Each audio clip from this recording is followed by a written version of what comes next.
If you want access to bonus episodes, reading lists for every series of Empire, a chat community, discounts for all the books mentioned in the week's podcast, ad-free listening, and a weekly newsletter, sign up to Empire Club at www.empirepoduk.com. Today at T-Mobile, I'm joined by a special co-anchor. What up, everybody? It's your boy, Big Snoop Deal Double G. Snoop, where can people go to find great deals? Head to T-Mobile.com and get 4 iPhone 16s with Apple Intelligence on us, plus 4 lines for $25. That's quite a deal, Snoop. And when you switch to T-Mobile, you can save versus the other big guys' comparable plans plus streaming. Respect. We up out of here. See how you can save on wireless and streaming versus the other big guys at T-Mobile.com/switch. Apple Intelligence requires iOS 18.1 or later. This episode is brought to you by 20th Century Studios' The Amateur. When his wife is murdered, Charlie Heller, the CIA's most brilliant computer analyst, must trek across the globe and use his only weapon, his intelligence, to hunt down her killers and enact revenge. Starring Academy Award winner Rami Malek and Academy Award nominee Lawrence Fishburne. The Amateur. Rated PG-13. Only in theaters April 11th. This episode is brought to you by Prime Video. In the small town of Holland, Michigan, nothing is ever what it seems. Behind the tulip festivals and pretty houses lay dark secrets that threaten to tear a marriage apart. Nicole Kidman stars in this darkly twisted thriller about a wife and mother whose quest to uncover her husband's secrets may get her more than she bargained for. Holland, streaming on Prime Video March 27th. Hello and welcome to Empire with me, Anita Anand. And me, William Drupal. Now we are joined for the final time by the quite spectacular Dermot Verita, author of Between Two Hells, The Irish Civil War, and A Nation Not a Rabble, The Irish Revolution 1913 to 1923. And he's also written so much more on Irish history. We supremely recommend anything that has his name on it. I've been enjoying his Transformation of Ireland, 1900 to 2000, which it doubles up as a dumbbell. If you ever don't want to go to the gym, you could just play with Dermot's book. It's about 1,000 pages long. I'll take that as a compliment, Will. I'm sure he meant it as a compliment. He did. I mean, sometimes it's hard to tell, but it was, I could tell. It's a big fat book, though. It's a lump of work, Dermot. You can be a fit historian. That's what we think of when we think of William. Fit historian. That is it, exactly isn't it? what you think That is of. it. Exactly. That is what comes in. Look, so let me just remind you of what you've missed if you've missed the first 2 episodes in this trilogy. We started off with the Easter Rising. We then had a little bit of what the British response to that was. And now we're entering, I think, possibly the most troubled waters as far as contemporary Irish historians are concerned. And that is the Irish Civil War. So, we've had independence, we've had Easter Rising, but now we have Ireland at war with itself. Just as a recap, just remind us that thread that goes from famine to Easter, uprising in 1916, through to independence of sorts for Ireland. Where are we now in the scheme of things? We're at the moment where there is a dilemma for an Irish Republican movement, and I mean that in the political and the military sense. If the fighting stops, as it has stopped in July 1921, where do you take your project? And what does the British government propose in relation to a resolution of a conflict that is not going well for them either? In a sense, both sides had fought themselves into a stalemate. Now, Republicans could claim that Britain was not able to inflict the defeat that it would have wished. Britain would claim, of course, that the Republicans were not successful in achieving their republic. But the question is now, if there is going to be dialogue, what will the dialogue be about? What might compromise look like? And what will that mean for a Republican movement that has prided itself on its unity of purpose, even if behind the scenes there were frequently tensions, as we've outlined, but that they had a strong sense of their central mission, which is to establish a republic. We often talk about red lines in the modern era. Britain and the British Prime Minister David Lloyd George had a red line in the summer and autumn of 1921. You are not leaving the empire. That's the red line. So how does an Irish Republican movement built on the idea of exiting that empire deal with that red line? So what we're really looking at is the challenges of negotiation and compromise. there's a lot of confusion in the IRA ranks about what the truce and the ceasefire of July 1921 actually means, because they're not necessarily attuned to all of the political nuances. And Sinn Féin is a political movement. There is a Sinn Féin underground government. There are very high-profile leaders of Sinn Féin, and we've mentioned a number of them. But there are also those who have seen themselves primarily as soldiers, as fighters. And many of them, of course, have both endured and inflicted considerable pain. So you have to factor in those different perspectives. Some IRA units that were active in the summer of 1921, were sent these communications to say that fighting is going to cease, but they're not given a memorandum on what happens next. And what we get are a series of letters exchanged between the British Prime Minister David Lloyd George and the president of Sinn Féin, the self-styled president of the Irish Republic, Eamonn De Valera, in which David Lloyd George reiterates the willingness to come to an accommodation, but that accommodation has to involve Ireland staying within the British Empire. And Eamonn De Valera reiterating the validity and the sacredness of the Irish claim to independence. So the question is, can they meet somewhere in the middle? Yeah, I mean, to meet, you've got to actually meet. And this is to some, confounding decision that Eamonn De Valera makes. Maybe the normal man in Ireland doesn't understand the nuance of politics, but De Valera is an essentially political man. But instead of going himself to Westminster, he decides not to. He decides he's going to send Michael Collins instead, who is known as a fighter, not a talker. Yes, what's your understanding of that? Because it's a kind of mystery, isn't it? Collins is not renowned. He's not got the education that De Valera's got. He doesn't have the experience in dealing with political issues and negotiations that De Valera has. Why does he back out? Does he suspect that the negotiations are not going to succeed like he hopes and wants somebody else to carry the can? Is it a cynical thing, or is there another explanation? Well, the first thing to remember is that Eamonn De Valera did travel to London to meet David Lloyd George on his own before there is a delegation of Sinn Féin sent over to formally negotiate a compromise. He met David Lloyd George. David Lloyd George had a big map of the British Empire on his wall and said to De Valera, "You can be part of this. You too can play a role in this," trying to communicate this idea that this could be a positive future for Ireland and a positive development in Anglo-Irish relations. David Lloyd George found Eamonn De Valera enormously frustrating, like trying to pick up mercury with a fork, as he recorded. And De Valera, as the schoolmaster, was very apt to give long history lectures to those he was speaking with. And, David Lloyd George found that very frustrating. But De Valera came back to Dublin, having been told a republic that he sought was not on offer. And why then did he remain at home when he sent others to begin formally negotiating the treaty from October to December 1921? One of the justifications he made for his decision was that he needed to remain at home as the untarnished symbol of the Irish Republic, that in the event of the negotiations breaking down, he would be unaffected by that London atmosphere and he could rally a united people. And he also suggested he was sending a well-balanced team, in that Arthur Griffith, who was the original founder of Sinn Féin and a more moderate voice, and Michael Collins would represent different strands of the Sinn Féin movement.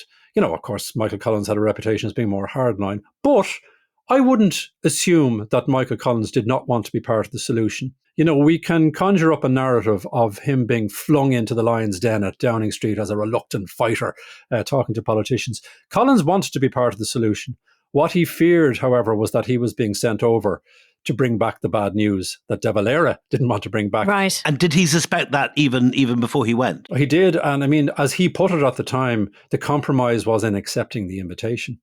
And the way one of De Valera's other colleagues put it, a Sinn Féin figure, W.T. Cosgrave, why would you send over your team with your best player in reserve? Given the stature and the experience that Eamonn De Valera had. So it was a decision that flummoxed many of his contemporaries, but some were convinced about this idea that De Valera should actually remain removed as that symbol. Do you personally think it was a shrewd, clever move by De Valera, or do you think that he was passing the can? He was passing the can. I think it was a grave mistake. I think it's very revealing that De Valera lived a very long life and kept coming back, even in old age, to the decisions that he made in 1921 and 1922. I was just sort of interested in what the papers thought of Michael Collins at the time. And actually, they didn't think much of him. So it does seem like a very odd choice. So the coverage between 1919 to 1921 of Michael Collins, they called him the master of assassination due to his part. They called him the man behind the murder gang. These are headlines. Elusive and dangerous. So it is an odd choice that you're going to send somebody over to Britain to argue, or to Westminster, to argue for a really fraught negotiation, who is so very detested. That's what the papers and the public thought of him. And they were called terrorists, so the idea of talking to terrorists, I mean, that controversy reverberates down through the decades. But it also developed a huge media interest. Michael Collins was very famous as the elusive Michael Collins, and people were intrigued as to what would be involved in meeting a British Prime Minister in Downing Street. Would they shake hands, for example? But also, there was a logic too, perhaps, to sending someone who was regarded as quite formidable, who did, of course, have his finger on the pulse of the IRA, because if there was to be any agreement, obviously the IRA, there'd have to be an attempt to bring them on board. And let's not forget, I said this earlier, that Collins was also a strategist. He was a desk man. He was a thinker. He was somebody who corresponded in great detail about various aspects of the Republican movement, not just the direction of intelligence for the IRA. So there was more to him than that. The idea of including Collins was not without merit. And maybe there was a belief that Collins might also be able to establish a degree of authority or even fear in London that might nudge them in a particular direction. Of course, you can look back on all of these explanations as being questionable. But Collins did go. And that's the important point, I suppose, about what his particular role was at that point, that he did see himself as having to be part of the solution, even if that solution was going to be very difficult. And let's not forget, the likelihood of failure was very strong. So it wasn't assumed at all that these negotiations would be successful. And they were very highly likely to fail. Do you think that the Irish negotiating team was up to it? Were they sufficiently experienced in the event with diplomatic niceties and with creative solutions to difficult problems? Or did you feel that the likes of Churchill were more experienced and able to play diplomatic games with them? Oh, it was a very heavyweight British delegation. You mentioned Churchill there. And you're also talking about the man referred to as the Welsh Wizard. And we have a real insight into what went on because Tom Jones, who was the secretary to David Lloyd George, who was also a Welsh speaker, he kept very detailed diaries of what went on the dynamics and the attempts to try and isolate different members of the Sinn Féin delegation. So they were inexperienced, and that was taken advantage of. But their biggest problem was they didn't have their bottom line worked out. They were still trying to figure out, I talked about red lines, what their red lines were.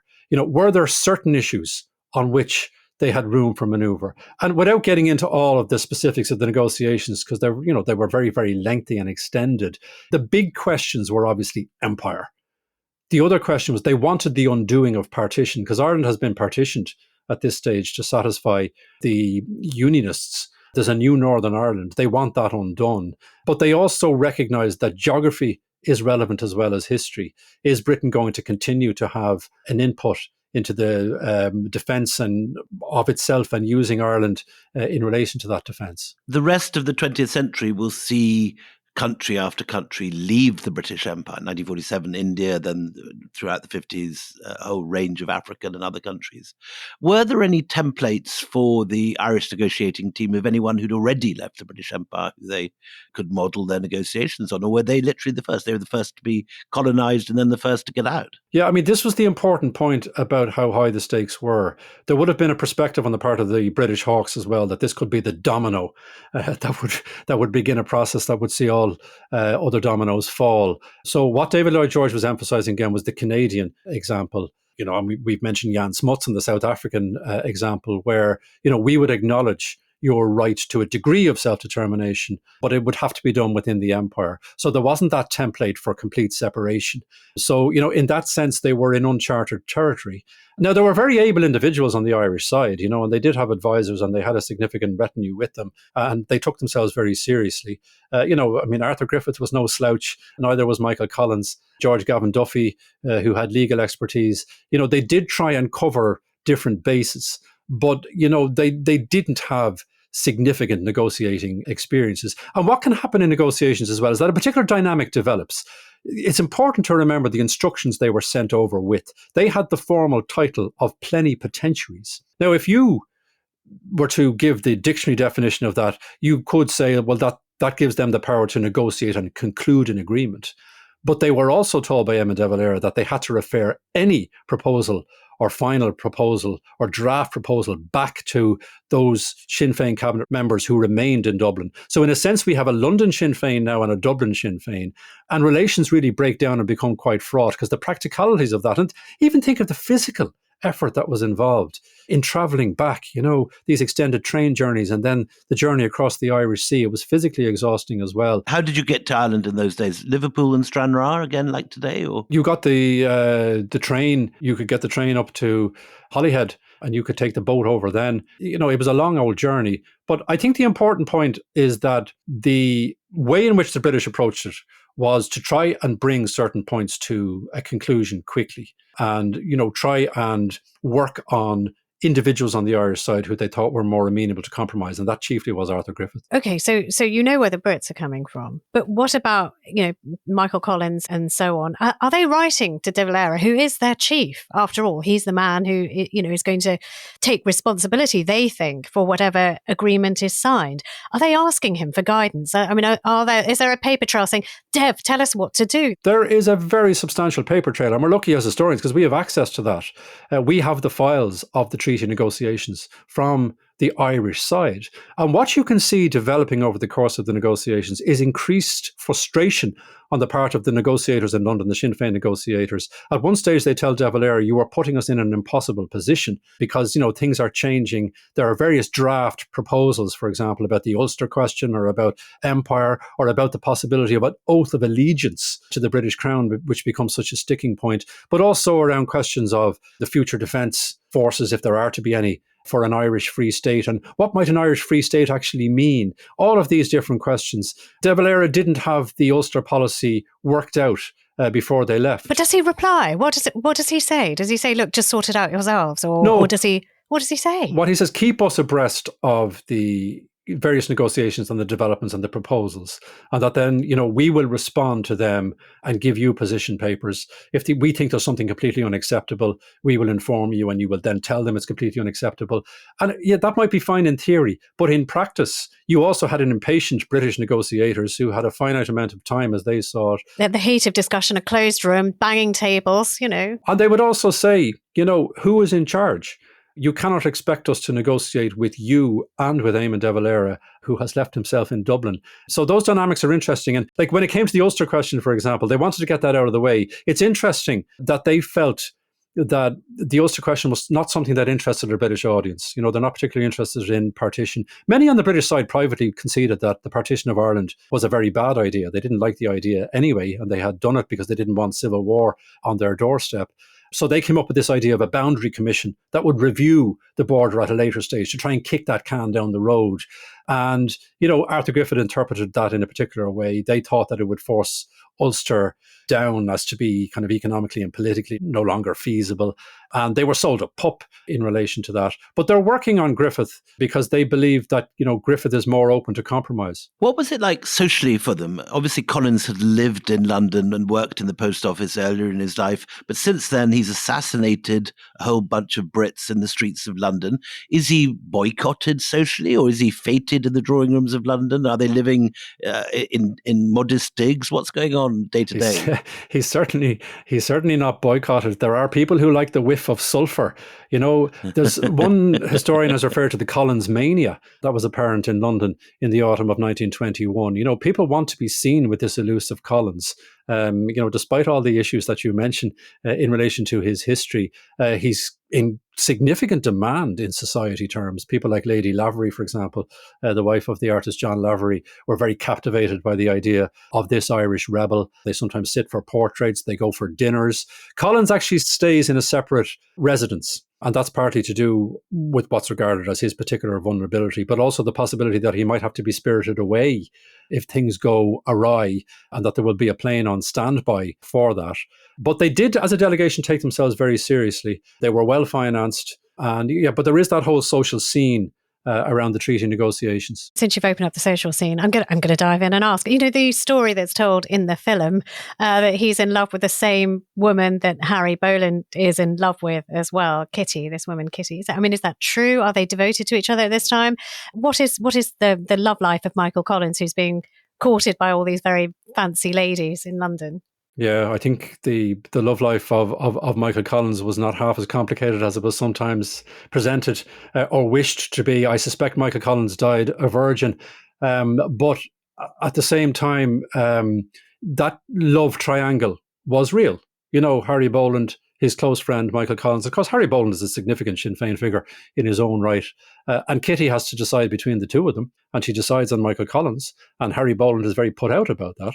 And we also have the correspondence between Kitty and Michael Collins. And Michael Collins assured her that he was attending Mass every day and he was being dutiful. And he told her not to believe the stories that she was reading in the press. The fancy ladies and the fancy dinners. Yeah. So, she was getting frustrated. That human side of it is absolutely fascinating. But, Collins was not somebody who was loving his way around London.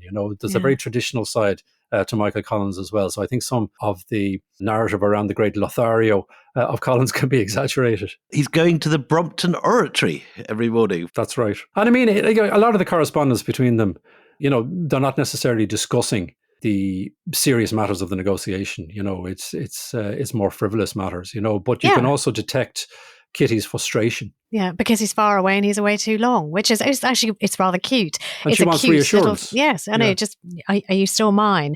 But look, the negotiations carry on in the background, and it is at 2:10 a.m. And I think that's really significant. 2:10 in the morning of the 6th of December, that articles of agreement for a treaty are signed at 10 Downing Street.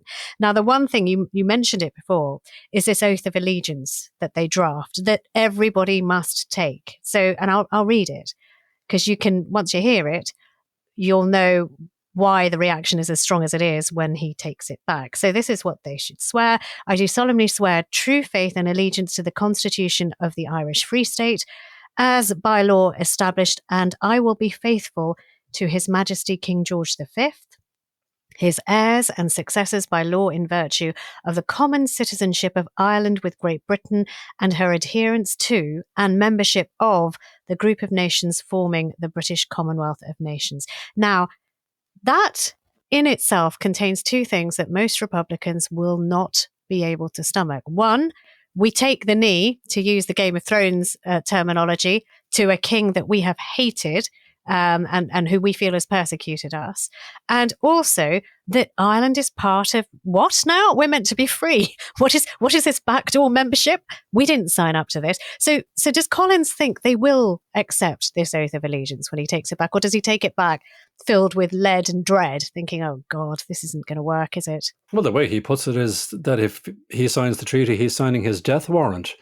And, when you consider the emotiveness around the question of empire and what the Republicans had fought for, the wording that you have just read there, well, that's like a red flag to a Republican bull, isn't it? But when you look back at the various drafts of a potential oath of allegiance, you can see the positioning of the Free State Constitution, that I will swear allegiance to the Free State Constitution, and then it goes on to reference the Crown. So were you ultimately, in taking that oath, were you actually primarily taking an oath to the Free State Constitution, the proposed new Free State Constitution? Some argued that diluted the primacy of your allegiance to the Crown. You can dance on the head of a pin in relation to this, but obviously this was the most difficult issue. And again, I refer to Red Line and the absolute insistence of David Lloyd George about staying in the Empire. And he ratcheted up the drama towards the end of the negotiations. He said, these issues have to be brought to a conclusion. You're not going back to Dublin again for another exchange. I have two letters here in my hand, both addressed to the Prime Minister of Northern Ireland, James Craig. One saying we have agreed and can look forward to harmonious cooperation in the other. The other says that the negotiations have broken down. If I send that letter that says the negotiations have broken down, it'll be war, and war within 3 days. Now, the drama is there. The tactics of David Lloyd George on display. Were the Sinn Féin negotiators in a position to call his bluff about that? Because what they were promising was an intense war, a new type of war. So, some have argued that, that placed them in an impossible position, that they even had a moral duty in relation to saving lives to sign. Others accuse them of falling under the spell of London and the negotiators and of compromising to the point of embarrassment. Now, obviously, they are weighing up these dilemmas. Arthur Griffith, foolishly, you could argue, said that he would sign even if his fellow negotiators didn't, because he believed it was an honourable and a fair compromise. And they are beginning, of course, to think in terms of the bigger picture over what would be the consequences of not signing. And then there's the argument that, well, maybe this can be a beginning, the famous stepping stone argument that Michael Collins used, a stepping stone that we can reach further freedom if we accept this as a starting point. The problem, of course, is how do you keep the IRA on board? Right. And how do you keep the IRA on board? Well, just for a moment, put a pin in that. How do you keep Eamonn De Valera on board? Because, there is no dancing on a pin when they bring back this treaty to Ireland, because De Valera says no.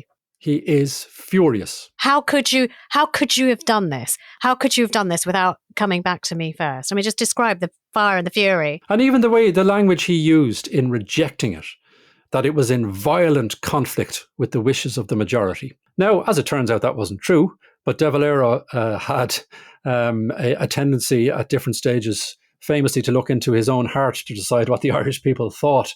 But I mean, that was his initial response. The Sinn Féin cabinet is split on the question. There are very heated arguments and accusations being hurled against the negotiators. Why didn't you refer the final text back to us? Why didn't you fulfill your obligations in relation to the credentials that you were given? And the reality is, of course, that it was the Dáil, the Parliament, that actually authorised the sending of the delegation. So another question arises, is the Parliament, are the Irish parliamentarians, the Sinn Féin TDs as they're known in Ireland, are they going to have the ultimate say in this? So the cabinet is completely split, and this is the beginning of the unravelling of the unity of Sinn Féin, but there is no exaggerating the fury of Eamonn De Valera. Now, De Valera himself, let's remember, had said in August 1921, we are not Republican doctrinaires as such, which suggested wriggle room. But De Valera's problem was that he had an idea of a third way, not the treaty, not the Republic, but the idea of external association. And this was De Valera as the mathematician as well as the politician. What he suggested that was because of realpolitik and geography and defence needs, that Ireland would be willing to be associated with the British Commonwealth, but not a part of the British Commonwealth. So we will have that external association. Of course, Britain was never going to accept that.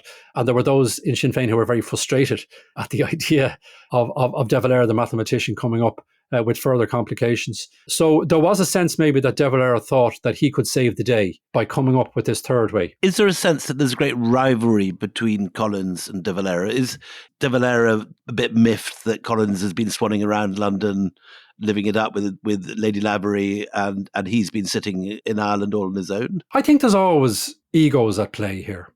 I mean, consider the profile of the two of them. But I think more important than maybe the personal animus that is developing is the question of the emotiveness around it, that you have betrayed our dead. And if you consider some of those who had been involved in the fighting or had lost ones in the fighting, did they die for an oath of allegiance? How do you square those circles? De Valera was a pragmatist in many ways, and he wasn't the absolutist when it came to foreign policy. But this was just a step too far as he was concerned. And of course, it wasn't his compromise. And that's where the ego also comes into play as well. Because he says, let Ireland decide. But then Ireland is asked, and the majority of the Irish say, we are pro-treaty. But that does not cool De Valera at all. There was a general election in June 1922, 6 months after all of this, and the majority of the electorate voted for pro-treaty candidates.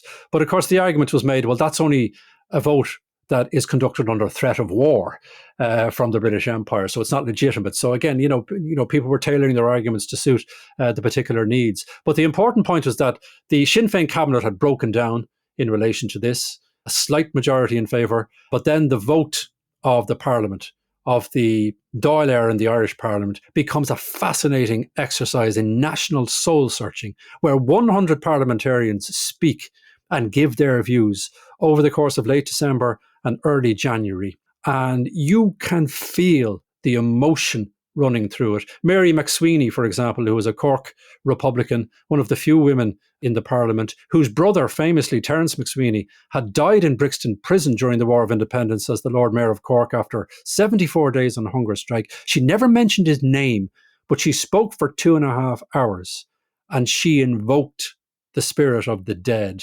And she said, we hold the Republic as a living faith, as a spiritual entity. And you cannot take that away from us.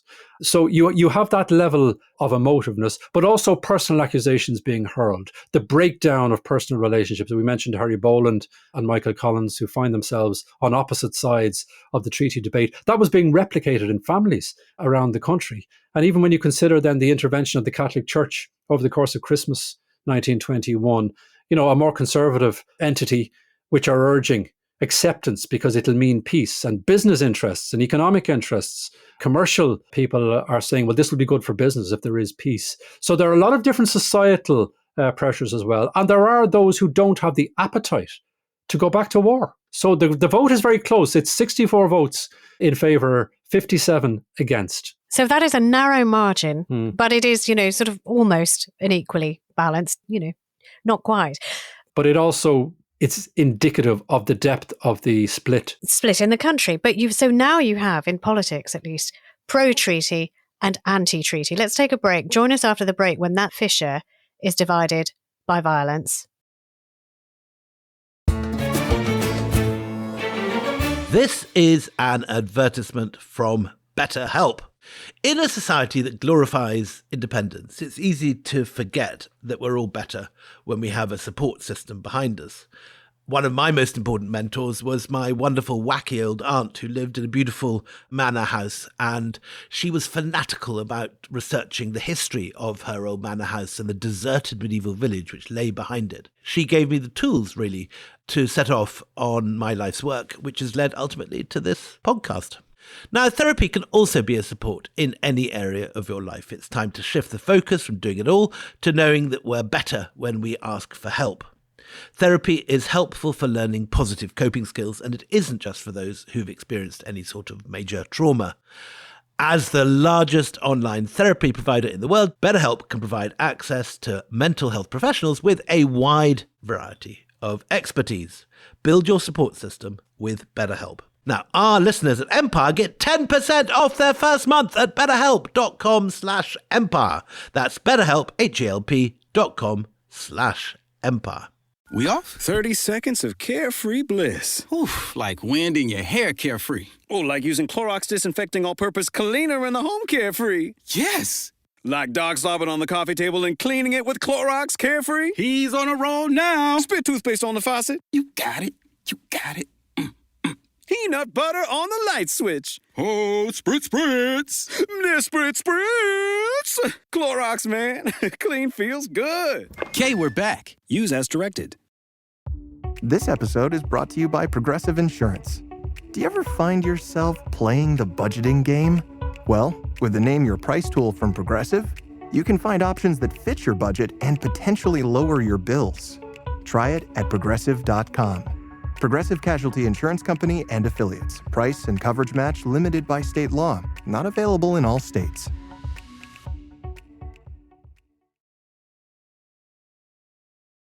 Welcome back. So Michael Collins has returned from London with a treaty. It doesn't give the Republicans everything they want, but it is an incredibly historic moment. On the 14th of January, 1922, Dublin Castle, which for nearly 700 years has been the symbol of alien British rule over the Irish people, is handed over to a new Irish government and Michael Collins, wearing his new uniform of the Free State, takes charge of what had been till then that dread Bastille of Ireland, as Collins calls it. Tell me what it must have felt like. How was it viewed in Dublin and beyond in Ireland at this point? Some of the treaty supporting media framed it as a final release from 700 years of enslavement. It's also something that Collins wanted to happen quickly so that he could say there is a tangible, obvious change and benefit to the signing of this treaty, that we are now in control of our own destiny. So the symbolism of it was hugely important. It didn't impress anti-treaty Republicans, of course, who saw it as just cosmetic and nowhere near far enough. And in truth, of course, there was the departure of significant numbers of British troops. But Churchill was not going to let all of the British soldiers leave Ireland until he was satisfied that the compromise and the peace was secured. So there's still a lot going on behind the scenes and a lot of nervousness. But it was hugely important for Collins to be seen to be taking control of Dublin Castle. The difficulty, of course, is what is going to happen to the rupture within the IRA. We know that 70% of the IRA was opposed to the Anglo-Irish Treaty, roughly. Now, it was sometimes said that the IRA were so loyal to Michael Collins that what's good enough for Mick is good enough for me. That wasn't true, and it's reflected in those figures. And, Collins wasn't in a commanding position in terms of changing all of those minds. So there's a fraught atmosphere. People don't know what is going to happen next, but it's quite clear that some within the IRA who are opposed to the treaty are not going to let it lie.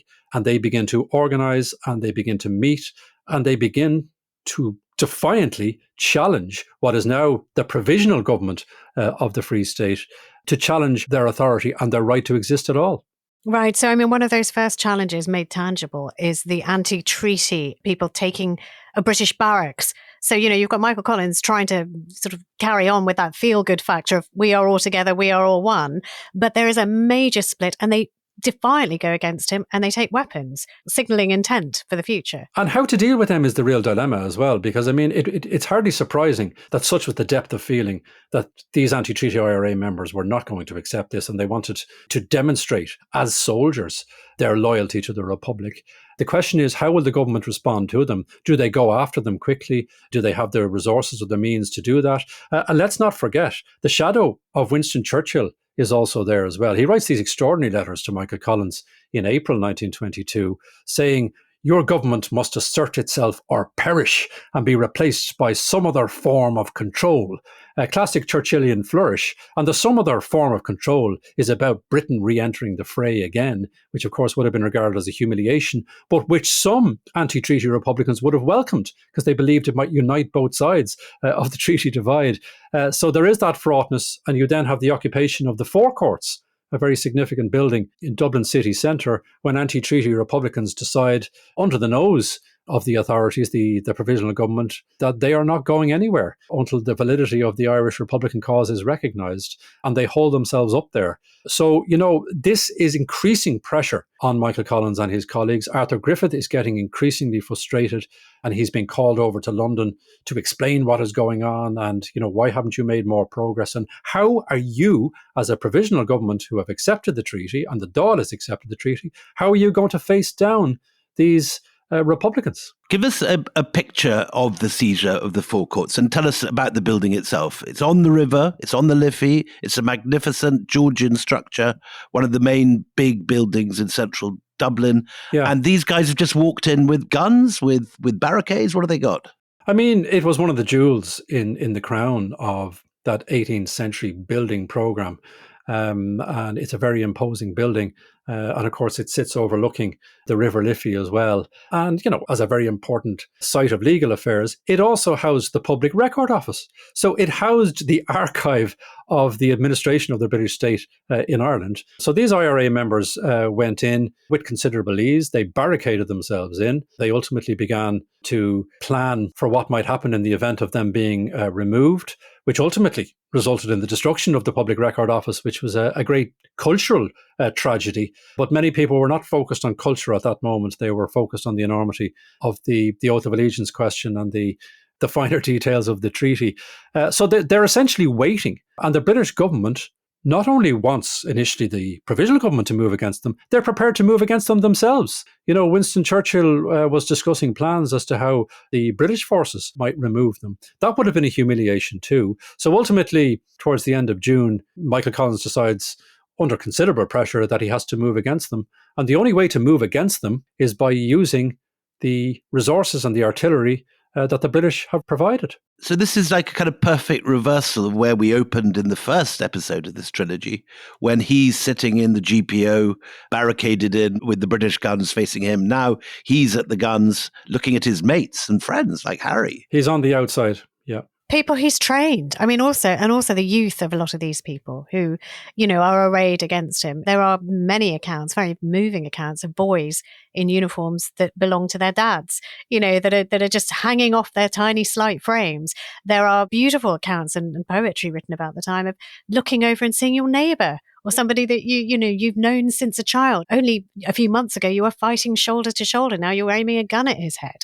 So this is like a complete nervous breakdown for a new country. Oh, completely. And I mean, even like we've referenced the relationship between Michael Collins and Harry Boland, and we're jumping ahead slightly, but Harry Boland is ultimately killed in the Civil War, and Michael Collins, as his former close friend, he can't even go and see his body and pay his respects.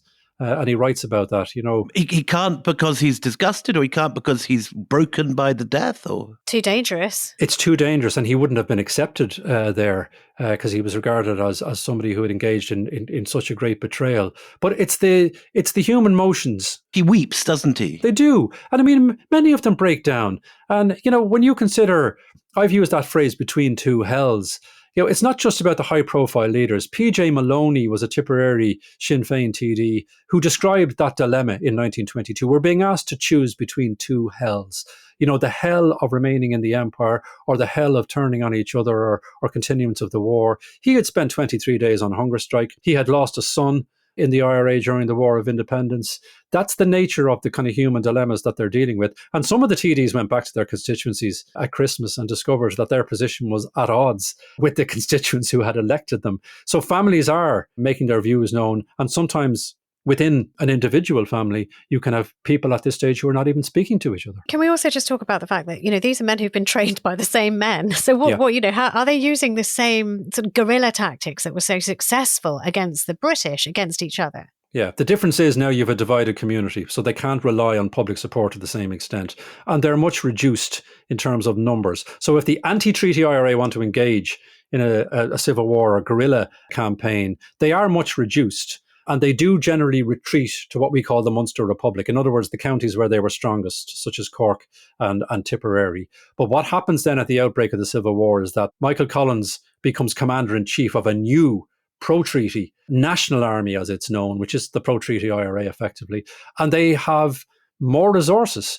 Ultimately, that army is bloated to over 50,000 members by the end of the short Civil War. And the anti-treaty IRA could not compete with that. So they are fighting a rearguard action really from the very beginning. The fighting moves from Dublin to Wicklow in the east and then towards the south and the west. But they don't have the resources. Those who oppose the treaty don't have the resources to win this civil war. But the great tragedy, you're right, you've put your finger on it. It's the fact that former comrades are inflicting this pain. And I often think in civil war that makes it even more vicious, because such is the sense of betrayal on both sides that they are moved to do things that they perhaps wouldn't have even done during the War of Independence. There's a beautiful part in your Between Two Hells, and I won't be able to lay my finger on it now, but it is a strike that's going on with agricultural workers, and the pro-treaties open fire because they think the anti-treaties are about to open fire the strikers. And one young kid looks up into the eyes of the man who's commanding the pro-treaty forces and said, "You're doing this to us." And it's that word "us" that kills him, because he's like, my God, us used to be both of us. You could be my kid. That's a crucial point, yeah, because there's a social aspect to this as well, because those who were engaging in social and economic issues at that time, including those who were striking for, bread and butter issues, for cost of living issues. You're just poor Irish.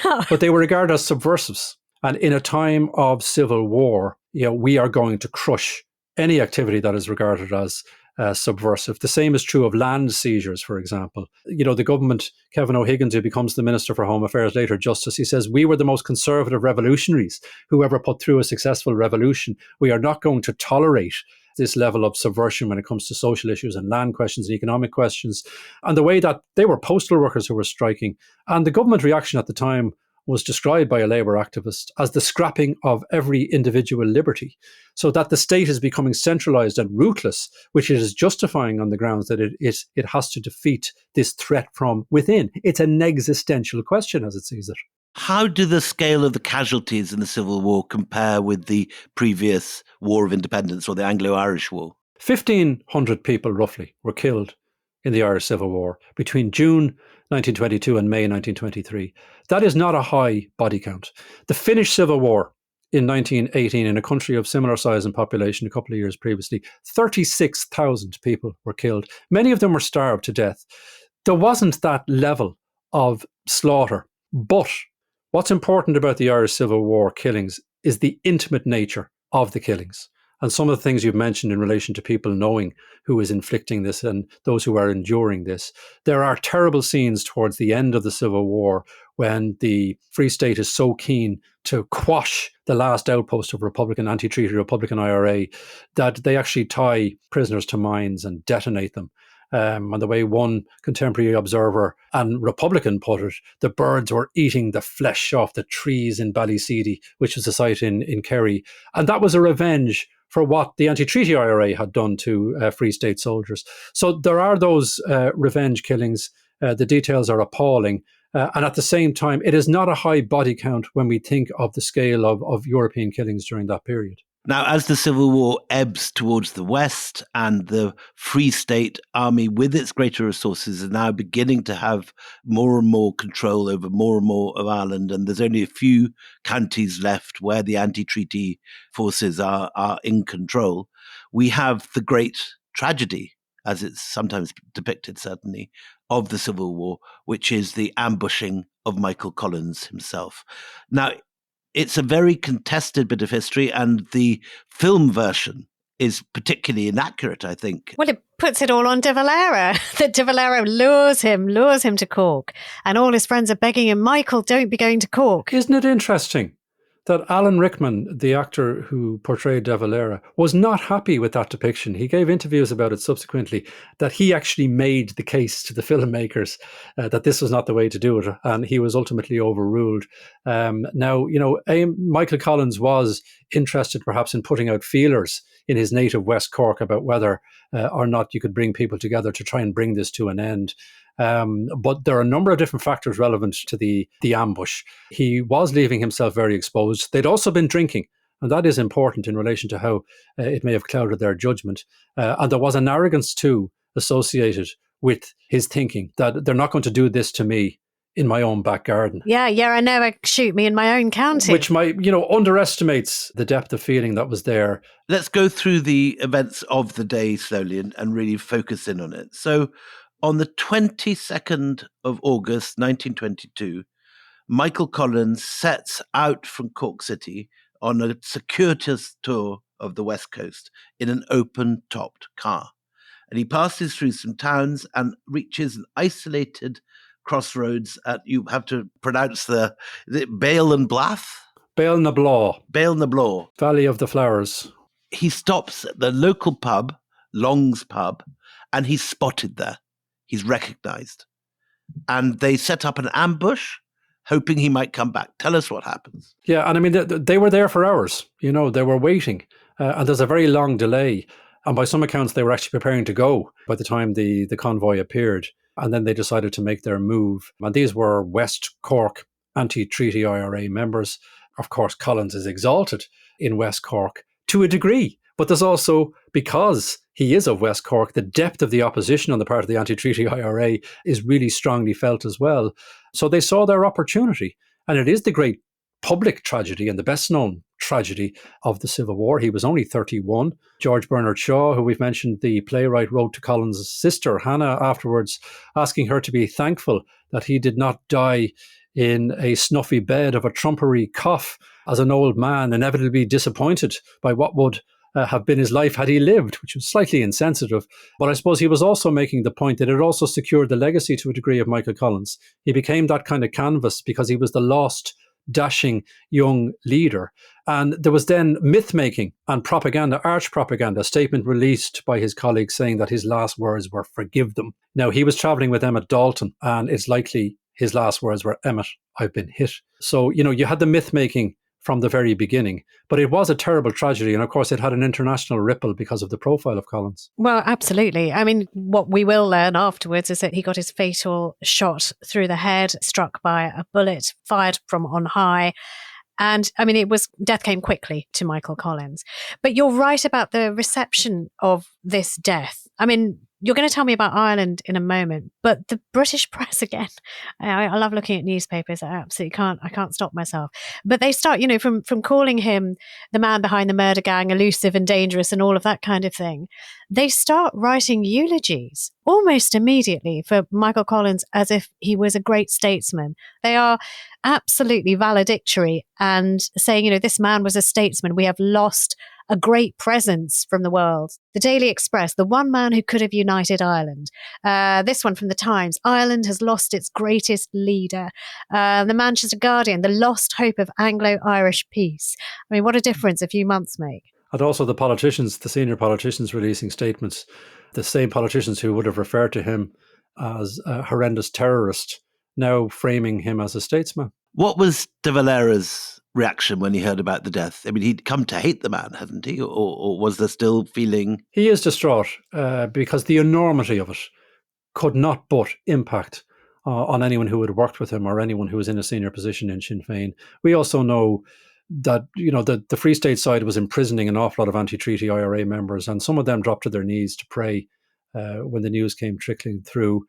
Some would have also believed that he got his just deserts, given what they regarded as the scale of the betrayal.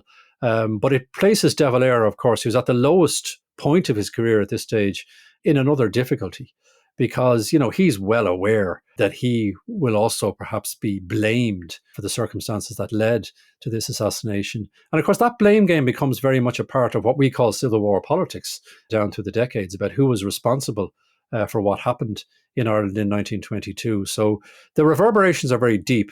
The consequences are massive. It's interesting that you refer there to the idea of the man that might have united Ireland. That might be an exaggeration, of course, but there was a sense that Collins, of all of the members of that Free State government, was most attuned to the plight of Northern nationalists. Now, whether he would have been able to practically undo partition is another question altogether. But that's, I think, what happens when you have the cutting down, the lost leader narrative. This is what he would have done had he lived. And that can be exaggerated, of course, too, because, Collins was a product of his time. He was not a sole operator. He was surrounded by very interesting people, and they shared an awful lot of the same worldview and cultural reference points. I think what he did have was an exceptional ability, and those abilities were certainly lost. But, at the same time, Collins would not necessarily have set Ireland on a completely different path. Yeah, well, there is a ceasefire after the assassination of Michael Collins, and the IRA are ordered to dump arms and go home. And this is what De Valera issues out, saying to his anti-treaty fighters on the 24th of May, "Soldiers of the Republic, Legion of the Rearguard, the Republic can no longer be defended successfully by your arms. Further sacrifice of life would now be in vain. The continuance of the struggle in arms unwise in the national interest and prejudicial to the future of our cause. Military victory must be allowed to rest for the moment with those who have destroyed the Republic." So it's not exactly let's sing Kumbaya not together. Not forget and forget. It's interesting always to contrast the public statements and the defiance with the private acknowledgement of how weak a position they were in. Like Collins is killed in August 1922 and the Civil War limps on until May 1923. But what happened after the death of Collins is that there is a firmer resolve on the part of the Free State to crush the anti-treaty IRA, and Richard Mulcahy takes over as commander of the army, and he had experienced obviously in the War of Independence, and things do get darker. And by the end of the Civil War, there are in the region of 12,000 anti-treaty IRA prisoners, and they actually engage in a mass hunger strike, which doesn't succeed. So they have very few cards left to play. And De Valera privately acknowledged that, because he refers at one stage to the need to shepherd these men back into civilian life. And he knows that the game is up militarily, And he also knows that he needs to begin to think about how, if possible, he might recover politically from this. Well, I mean, thousands of anti-treaty members, including De Valera, end up being arrested. They're not just going to be allowed to dump arms and go home. He spent a year in prison, which I think was important for him because it gave him time and space to figure out where he had gone wrong and the decisions that he had made and how he might fashion a political future by building on what was still a very significant anti-treaty sentiment in the country. There was potential there to build that into a political force. But the question for De Valera, should he stay with Sinn Féin, or was that a cul-de-sac? Because let's not forget, going back to abstention, the anti-treaty Sinn Féin members who were elected as parliamentarians were not recognising the Free State Parliament and didn't take their seats. Now, was there a political future in that? Ultimately, De Valera concluded there wasn't. Well, I mean, as we will see, by 1939, most of what most considered objectionable about the Anglo-Irish Treaty will be removed by Acts of Parliament in Ireland. So slowly but surely, De Valera will become Prime Minister and there will be this erosion of that treaty that he found so objectionable. And what's it heading towards ultimately? Neutrality in the Second World War. De Valera did not believe you could claim to be independent unless you could implement an independent foreign policy. And it brings you back to that question of empire and the loss of control of independence or sovereignty and foreign policy. De Valera throughout the 1930s was determined to win that back, and he did.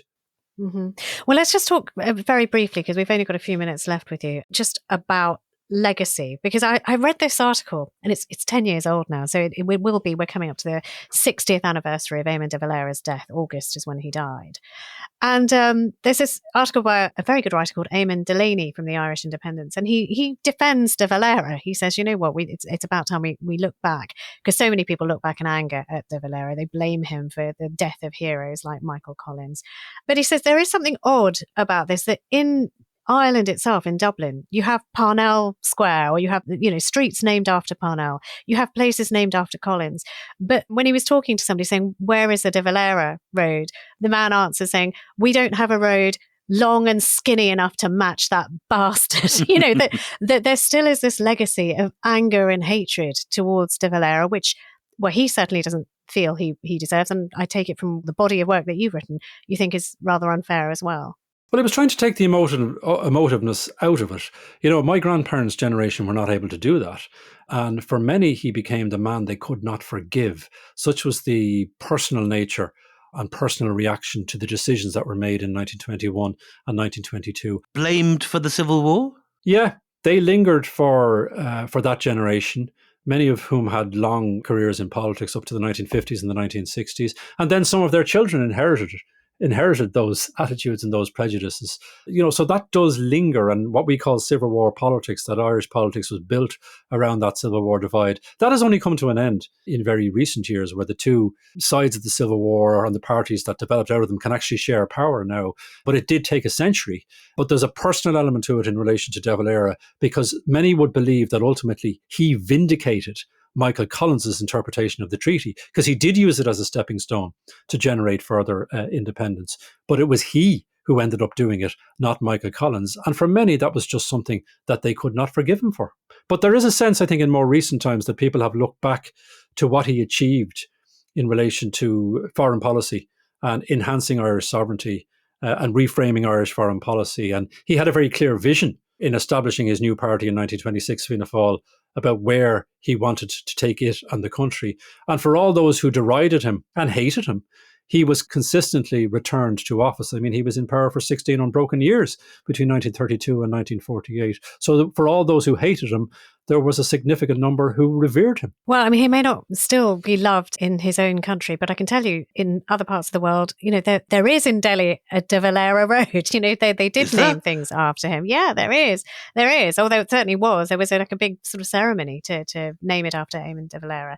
And also, it inspires actions overseas. So, in 1930, there were a group of Indian revolutionaries who seized the armories of the police department in Bengal, and they do it on Good Friday as a tribute to the Easter Rising. So, there are all these reverberations that go around. He was perhaps more loved out of his country than in the end. Do you think that there's a sense in which De Valera's personality, that very austere, pious man that he was, shapes the Ireland of the 40s and 50s, very Catholic, censorship of films, and that slightly repressive and introverted nature of Ireland. Because when we think of Ireland in the 20s and 30s, we think of Yeats, and we think of the Abbey Theatre and Joyce and the kind of flourishing of the arts.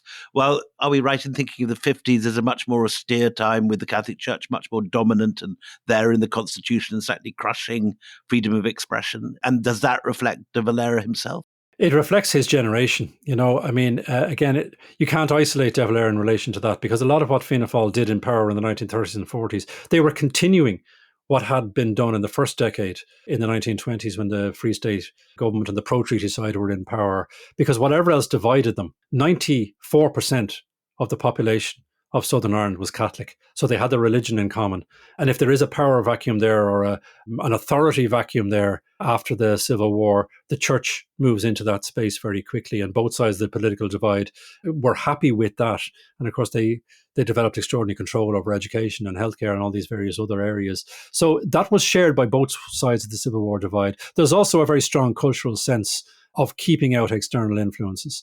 That we've had political difficulties, but we can maximize our independence culturally. We develop an Irish Ireland, again, shared by that generation, whatever side they were on in the Civil War.